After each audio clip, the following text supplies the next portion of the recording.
Oi, gente! Hoje eu tô aqui bem feliz para falar sobre um assunto que eu amo.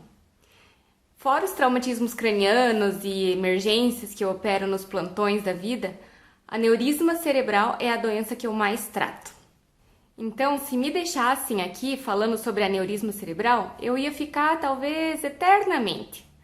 Mas eu vou dividir em alguns vídeos e esse primeiro eu vou falar sobre o que é o aneurisma cerebral. Já postei algumas coisas sobre isso e vou continuar postando porque o Instagram é meu.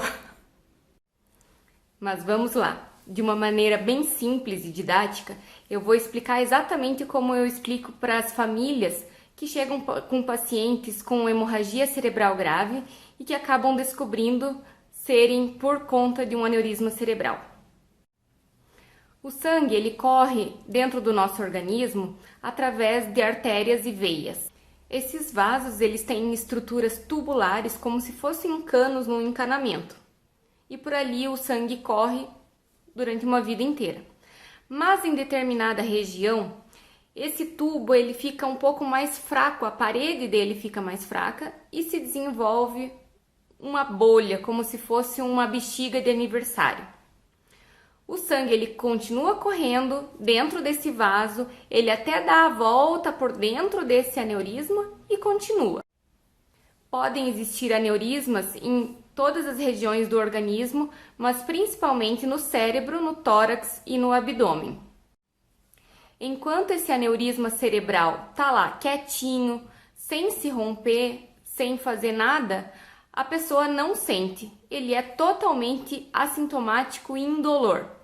Existem algumas condições, então, como o paciente vai acabar descobrindo que tem um aneurisma cerebral. O primeiro exemplo é quando esse paciente vai fazer um exame cerebral para outra causa, como, por exemplo, para uma investigação de enxaqueca, e acaba fazendo o exame e descobrindo, então, por acaso, que tem um aneurisma. O segundo exemplo é quando esse aneurisma está lá quietinho, sem romper, sem fazer nenhuma hemorragia, mas começa a crescer desproporcionalmente. E quando ele está muito grande, ele começa a fazer uma compressão nas estruturas nervosas em sua volta. E ele se comporta como se fosse um tumor cerebral que está crescendo e comprimindo o cérebro. E a terceira e última condição, e essa é a que a gente infelizmente vê mais frequentemente, e é a situação mais grave, é quando um paciente não sabia absolutamente que tinha esse aneurisma ao longo de muito tempo de sua vida, mas infelizmente ele se rompe. Então, quando ele se rompe, o sangue que estava por dentro desse vaso, ele esguicha como se fosse um chafariz e promove uma hemorragia intracraniana.